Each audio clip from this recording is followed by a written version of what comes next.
Everything you feel is worthy of being felt. And to women, to all of you who are listening to this right now, my hope is that this awareness provides a little bit of compassion, because I know for myself, there have been times that I have been made to be the enemy because I'm a man. This is The Deep Dive with Adam Roa. Men are confused. I have been confused. Is it okay for me to go up and tell a woman that she's beautiful? I think she's beautiful. The funny thing is, if she doesn't find me attractive, that's sexual harassment. If she finds me attractive, it's flattering. How are we supposed to know that?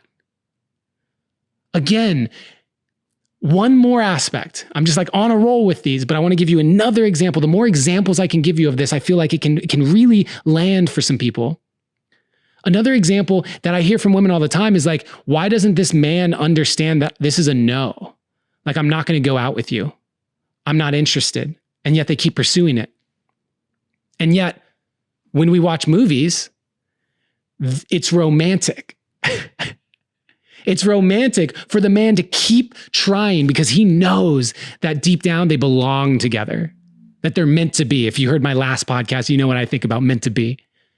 But like, if our movies are telling us that it's romantic to keep trying, to not let love go, no wonder so many men are not taking the initial no for an answer. This is what I mean. This is not for sympathy. This is simply to give you awareness you may not have had around the confusion that I believe most men on this planet are experiencing. And it has become incredibly unsafe of an environment that everyone is walking on eggshells. And so how are we ever going to resolve this uncertainty? How are we ever going to arrive at a space where we can bring into wholeness and healing sexuality and masculine emotions if we can't even talk about it? And so that's what this has been. I'm not here necessarily providing solutions in this podcast. I'm not giving you some tangible takeaways. You know what? Screw that. Let me give you a tangible takeaway. The next time that you are in a situation, the next time that you are feeling something emotionally and you feel conflicted internally about it, or you're in a situation where you feel like you can't show that emotion, I want you to remember this. I want this moment to click in your head. And I want you to ask yourself, why do I feel like I can't show that emotion? Why do I feel like I can't let a tear out or a scream out? Why do I feel like it's not okay to feel what I'm feeling? Because everything you are feeling is worthy of being felt. How you choose to take that emotion and act upon it, that is on you. And hopefully you're doing it in a way that does not cause harm to other people. But everything you feel is worthy of being felt. And to women, to all of you who are listening to this right now, my hope is that this awareness provides a little bit of compassion, because I know for myself, there have been times that I have been made to be the enemy because I'm a man.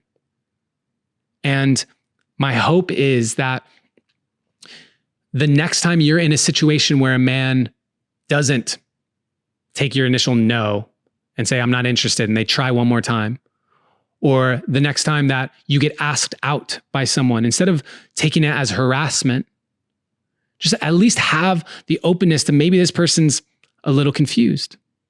Maybe this person isn't entirely tactful, but that doesn't mean they're malicious. And I want to repeat and be very clear about this to all of the men and women out there: sexual harassment, sexual abuse, sexual misconduct, it's not okay. We get to do better. There is not a place for it in our society. It is not a part of a loving new paradigm that we are here to create. As someone who has been the victim of sexual abuse, as someone who has had my boundaries crossed by women as an adult, I understand what that feels like. I also can only imagine what it must feel like to be a woman in today's day and age and walk around and be objectified, overtly sexualized, and treated like they are our property. We get to do better, but it starts by recognizing the compassion that's available in this conversation for each other. That's what I hope that this podcast has done, is raise the awareness so that you can have more choice in how you react and respond in these circumstances moving forward. Thank you for being a part of this conversation.